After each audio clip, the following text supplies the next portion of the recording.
사무엘하 17장입니다. 1-4절 다윗의 첩들을 강간하라고 제안했던 아히도벨은 이번에는 압살롬에게 다윗을 죽이자고 제안합니다. 자신이 군사 12,000명을 택하여 당장 오늘 밤에 다윗의 뒤를 추적하여 그가 피곤하여 대항할 힘이 없을 때 기습하면 다윗 주변에 있는 사람들은 도망갈 것이고 다윗만 죽이면 모든 백성이 압살롬에게 돌아올 것이며 왕국도 평안하게 될 것이라고 설명합니다. 아히도벨은 현재 다윗 무리 상태를 정확히 예측하고 있었습니다. 오늘 밤에 추적하면 그가 피곤하고 힘이 없을 것이라고 했는데 16장 14절에서 다윗이 매우 피곤하고 지쳤다고 전하고 있죠. 이때는 압살롬이 예루살렘으로 들어오기 얼마 전이거나 얼마 후일 것이며 아히도벨이 예측한 그대로였습니다. 아히도벨은 많은 군대를 이끌고 가서 다윗 군대를 위협하면 다윗 옆에 있는 사람들이 무서워 도망갈 것이라고 보았습니다. 현재 다윗 군대는 압살롬에 대항할 만한 전력을 갖고 있지 않기 때문에 압살롬과 싸워보지도 않고 도망 중이죠. 그러므로 12,000명이라는 대군을 이끌고 가서 위협하면 수적으로 너무 열세이기 때문에 굳이 싸우지 않고도 다윗만 죽일 수 있다고 한 것입니다. 다윗의 부대 상태와 규모를 정확하게 예측하고 세운 매우 좋은 전략이었죠. 추정하던 지도자가 없어지면 백성들은 자연히 다른 지도자를 찾게 되어 있습니다. 아히도벨 계획은 많은 희생을 치르지 않고도 효과적으로 정권을 잡을 수 있는 방법이었습니다.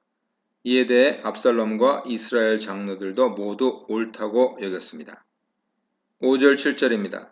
그런데 갑자기 생각지도 못한 일이 생겼습니다. 압살롬이 아히도벨의 계획을 즉시 실행하는 대신에 후세 의견도 들어보겠다고 그를 불러들인 것이죠. 이런 압살롬 결정은 상식적으로 이해가 되지 않는 것입니다. 16장 23절에서 언급했듯 아히도벨 말은 여호와께 신탁을 받은 것처럼 절대적으로 옳은 견해인데 자신의 편인지 아닌지 확실하지 않은 후세 견해를 듣겠다는 것이기 때문입니다. 여기서부터 일이 어긋나기 시작하죠. 후에 화자는 이렇게 된 이유를 하나님께서 압살롬을 심판하기 위해서 하신 일이라고 설명합니다. 압살롬은 후세를 불러 아히도벨의 계획을 이야기해주고 그의 생각은 어떤지 물었습니다. 이에 대해 후세는 이 계획은 좋지 않다고 반대하죠. 후세는 현재 다윗 편에 서서 아히도벨의 훌륭한 책략을 반대해야 하는 입장이기 때문에 아히도벨 계획이 좋을수록 그것이 실행되지 못하게 필사적으로 막으려 했습니다. 8절 10절입니다. 후세는 아히도벨 계획을 일단 반대한 후에 그 이유를 설명하는데 다윗과 다윗 용사들의 상태에 초점을 맞춥니다. 아히도벨 계획은 압살롬이 가지고 있는 월등한 군사력에 초점을 둔 것이기 때문에 후세는 시선을 다윗 쪽 군사력으로 돌리죠. 그는 다윗과 다윗 군사력이 만만치 않음을 강조합니다. 이들은 모두 전쟁에 능한 용사이며 현재 새끼를 빼앗긴 암컴처럼 매우 흥분하고 화가 난 상태이기 때문에 함부로 건드려서는 안 된다는 것이죠. 현재 수적으로는 다윗 부대가 훨씬 열세지만 매우 흥분한 상태이기 때문에 무척 위험하며 따라서 압살롬 군대가 도리어 당할 수도 있다고 합니다. 아히도벨은 다윗 군대를 피곤하고 힘이 없는 상태로 본 것과는 달리 후세는 도성을 빼앗긴 것에 대해 매우 분노하여 위험천만한 상태라고 설득하고 있는 것이죠. 새끼를 빼앗긴 암컴의 비유를 한 것은 자신의 의견을 좀 더 강하게 주장하기 위한 수사적 기술입니다. 둘째로 다윗이 백성들과 같이 있을 것이라는 아히도벨 주장에 대해 후세는 다윗은 전쟁에 익숙한 사람이기 때문에 백성들과 같이 머물지 않고 아마도 굴이나 산속에 숨었을 것이며 숨어 있다가 혹시 다윗이 몇 명이라도 먼저 죽이게 되면 압살롬 군사들이 패했다는 소문이 돌 것이라고 말했습니다. 이렇게 되면 압살롬 군사들은 반드시 낙심하게 될 것인데 다윗은 영웅이고 그의 군사들도 용사인 것을 이스라엘 백성들이 기억해낼 것이기 때문이라고 합니다. 이는 사람들이 다시 다윗에게로 돌아설 수 있음을 암시하는 말이죠. 후세는 아히도벨의 전쟁 계획에 대해 급하게 전쟁하여 혹시라도 지게 되면 득보다 실이 많다고 이야기하고 있습니다. 후세는 새끼를 빼앗긴 앙컴이라든지 사자의 심장과 같은 비유를 능숙하게 사용하면서 효과적으로 자신의 주장을 펼치는 능력 있는 인물이었습니다. 11, 14절입니다. 아히도벨의 계획을 비판한 후세는 자신의 계획을 압살롬에게 이야기하죠. 단에서부터 브엘세바까지 모든 이스라엘에서 바다의 모래처럼 많은 군사들을 모아 이들을 데리고 전쟁터에 나가자고 말합니다. 이렇게 많은 수로 다윗을 기습하면 그와 함께한 사람을 한 명도 남기지 않을 수 있고, 만일 성으로 도망하면 성을 돌 하나도 남기지 않고 파괴할 수 있다고 합니다.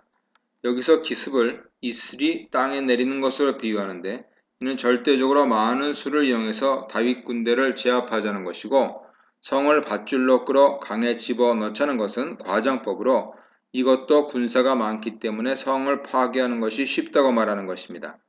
결국 후세 계획의 핵심은 많은 수의 군사를 모아 압살롬이 이들을 끌고 위풍당당하게 전쟁터에 나가서 다윗의 군사들을 손쉽게 이기자는 것으로 과장되고 화려하지만 구체적인 방법은 결여되어 있습니다. 매우 합리적이고 효율적이지만 멋있거나 화려하지 않은 아히도벨 계획과 대조되죠. 또 하나는 아히도벨 계획에서는 압살롬이 참여할 부분이 전혀 없었습니다. 하지만 후세 계획은 압살롬이 직접 수많은 군사를 데리고 나가 다윗을 제압한다면 압살롬 위상이 모든 이스라엘 백성들 앞에서 높아질 수 있다는 것입니다. 후세가 수많은 사람을 모으자고 말한 것은 당장 쫓아가려는 아히도벨 계획을 막아 다윗이 도망가거나 전력을 보충할 시간을 벌어주기 위한 것이었습니다. 단에서 브엘세바까지 온 이스라엘에서 군사를 모으려면 여러 날이 걸리기 때문이죠. 이렇게 후세는 화려한 언변으로 압살롬을 주인공으로 세우는 멋진 계획을 말하고 있습니다. 이런 후세 계획에 대해 압살롬은 물론 모든 이스라엘 사람들이 아히도벨 계략보다 후세 계략이 더 낫다고 평가했습니다. 효율적이고 소박한 계획보다는 과장되고 화려한 계획이 이들 눈에는 더 좋아 보인 것이죠. 이런 화려함에 눈이 멀어 아히도벨의 계획은 항상 옳다는 사실을 잊어버렸습니다. 결국 압살롬은 아히도벨 계획 대신 후세 계획을 따르게 됩니다. 결과적으로 압살롬은 자신의 가장 든든한 후원자를 잃게 되며 그의 반역은 실패하게 되죠. 이에 대해 화자는 압살롬이 아히도벨의 좋은 계획을 물리친 이유는 여호와께서 압살롬에게 재앙을 내리기 위해 아히도벨의 계획을 부수라고 하셨기 때문이라 설명합니다. 드디어 하나님께서 압살롬 행동에 대해 침묵을 깨셨죠. 지금까지 하나님께서는 압살롬 행동에 개입하지 않으시고 그가 하는 행동을 지켜만 보고 계셨습니다. 압살롬의 행동을 통해 다윗의 악함을 벌하고 계셨기 때문입니다. 그렇다고 하나님께서 압살롬에게 악한 행동을 하라고 일부러 지시하신 것은 아니죠. 다만 그의 악한 행동을 막지 않으셨을 뿐입니다. 그런데 이제 하나님께서는 다윗 기도에 응답하여서 압살롬의 악한 행동에 대한 심판을 시작하신 것입니다. 하나님께서 우리가 악한 행동을 하지 못하도록 막으시는 것이 은혜입니다. 하나님께서 우리를 막지 않으시면 인간은 악한 본성을 따라 살며 죄 지을 수밖에 없기 때문입니다. 그러므로 우리의 악한 본성을 따라 살지 않기 위해 날마다 하나님 은혜를 구하고 도우심을 구해야 합니다. 이 문단에서는 아히도벨의 계략, 후세의 지혜, 하나님의 모략에 대해 묵상해 보시기 바랍니다. 15, 17절입니다. 아히도벨 계획을 알게 된 후세는 자신과 같이 예루살렘에 남아있던 사독과 아비아달에게 아히도벨과 압살롬과 그의 장로들이 논의한 모든 내용을 알려주고 아히도벨의 계획까지 전달합니다. 다윗이 예루살렘에 만들어 놓은 정보망이 제대로 발휘된 것이죠. 후세는 다윗에게 단순한 정보뿐만 아니라 대처 방안까지 알려줍니다. 그는 사람을 빨리 보내서 다윗에게 광야 나루터에 머물지 말고 오늘 밤 안으로 반드시 건너가야 한다고 말합니다. 그렇지 않으면 몰살당할 수 있기 때문이죠. 후세의 조언은 아히도벨이 계획한 것이 실행될 경우를 대비한 것으로 만일 아히도벨의 계획이 실행되면 다윗과 그와 함께한 사람들은 매우 위험해질 수 있었습니다. 하지만 좀 과장된 면도 있죠. 아히도벨은 다윗만을 죽이겠다고 했는데 후세는 위험함을 강조하기 위해 다윗뿐만 아니라 그와 함께한 모든 사람이 몰살될 것처럼 말하고 있습니다. 17절은 당시 예루살렘과 그 근방에 있던 다윗 정보원들이 어떤 상황에 있었고 어떤 방식으로 정보를 전달했는지 설명합니다.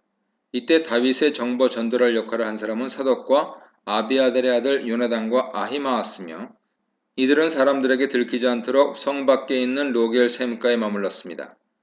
공식적으로는 다윗을 지지하여 예루살렘을 떠난 것으로 되어 있어야 다윗과 예루살렘 사이를 편안히 오갈 수 있기 때문에 예루살렘에 들어가지 못했던 것이죠.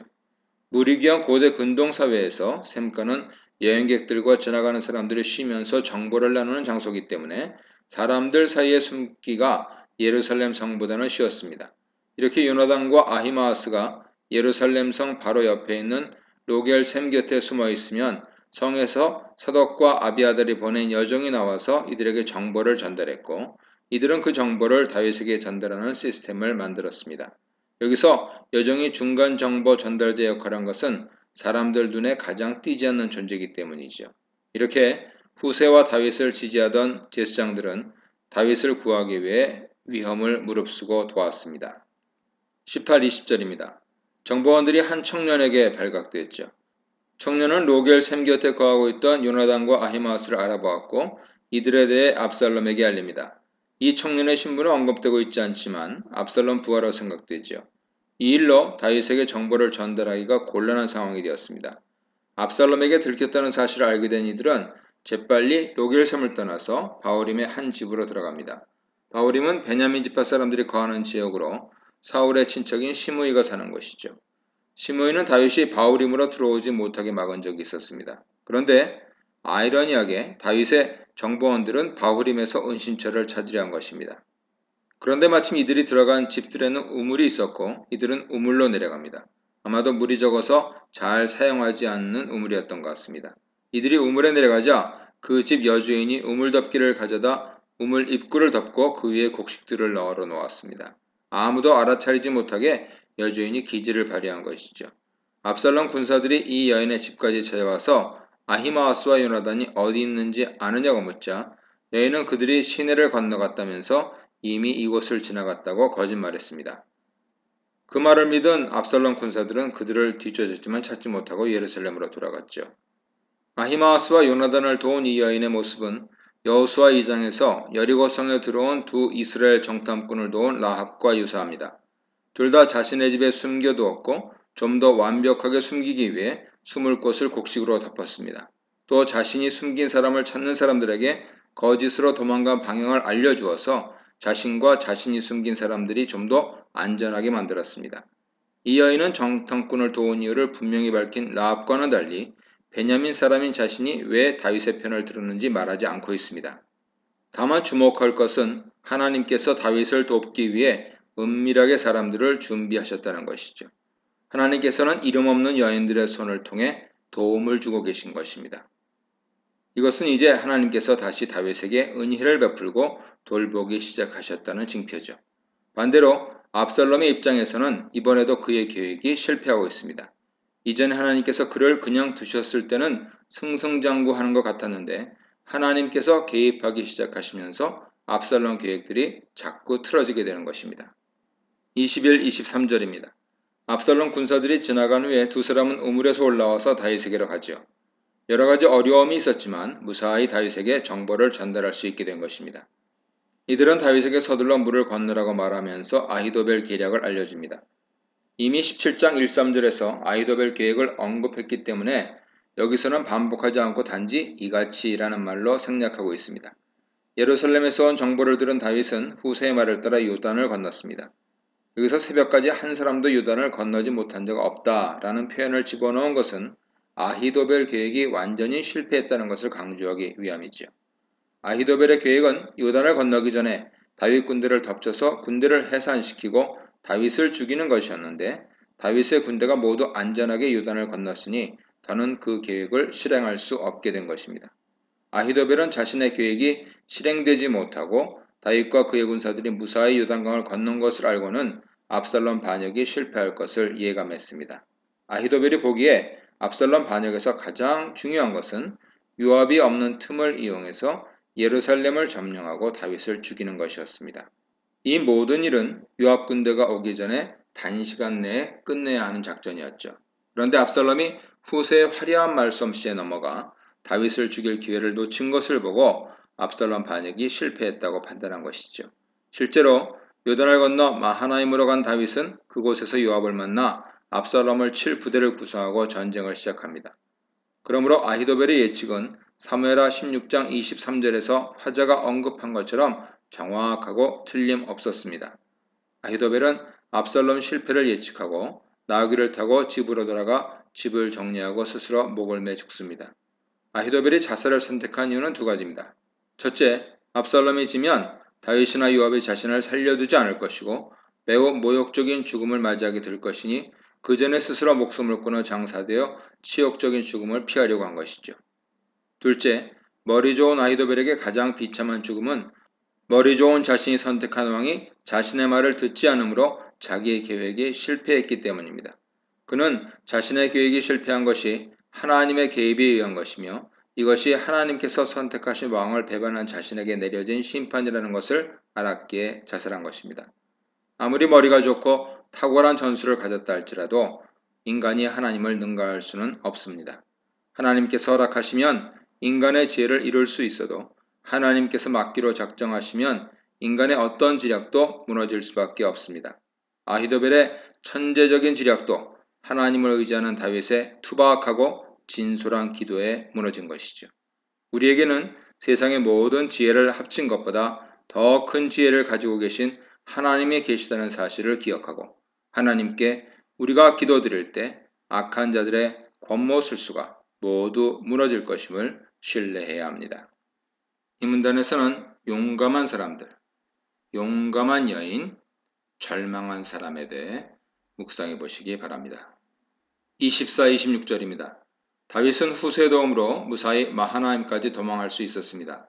표면적으로는 후세가 아히도벨의 계획을 이루지 못하게 하여 다윗이 도망갔지만 내면적으로는 여호와께서 다윗의 기도를 들으시고 아히도벨의 계획을 막아주신 것이죠.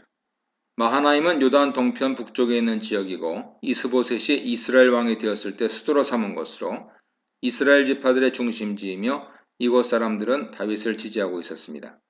압살롬은 후세가 세운 계획대로 이스라엘 백성을 모아 다윗 군대를 치기 위해 요단강을 건너옵니다. 25절은 압살롬의 군대 조직을 설명한 부분으로 압살롬은 이스라엘의 군대 장관 요압을 대신해서 아마사를 세웁니다. 이것은 요압이 압살롬 편에 서지 않고 다윗 편에 섰다는 것을 말하죠. 25절에서 아마사에 대해 소개하는데 그의 아버지는 이드라로 이스마엘 사람인지 이스라엘 사람인지 분명하지 않습니다. 마소라 본문에는 이스라엘 사람으로 기록하고 있고 70인경에는 이스마엘 사람으로 기록하고 있습니다. 어머니는 나하스의 딸 아비갈인데 그녀는 요압의 어머니 수리아의 동생이라고 했습니다. 수리아는 다윗의 이복누이므로 아비갈 역시 다윗의 이복누이죠. 그러므로 아마사는 요압처럼 다윗 조카이고 요압과는 사촌지간이 됩니다. 지금 전쟁은 모두 다윗 가문 친척들 간의 싸움으로 아버지와 아들이 싸우고 사촌끼리 싸우고 있는 것이죠. 이런 가족 간의 전쟁은 항상 비극적인 결말을 가져오기 마련입니다. 요단을 건너온 이스라엘 군대와 압살롬은 길르앗 땅에 진치입니다. 길르앗은 요단 동편 고원지대로 사해 북쪽에 있는데 길르앗 지역 중앙에 마하나임이 있어서 압살롬은 마하나임에서 멀지 않은 곳에 진을 친 것이죠.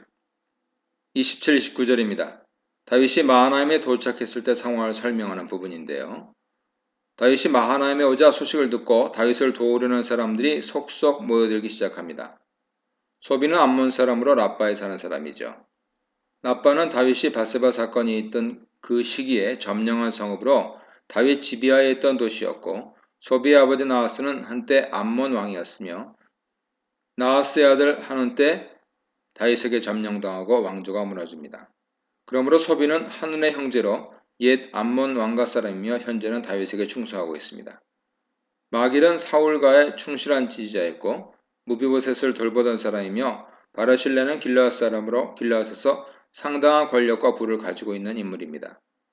이들은 다윗이 있는 마하나임으로 필요한 물품들과 필수 식량들인 곡식들과 볶은 곡식들을 가지고 왔습니다. 이 양식들 중에 볶은 곡식은 전쟁 시 군인들이 가지고 다니며 먹는 휴대식량으로 전쟁을 위한 보급품을 준비해 온 것이죠.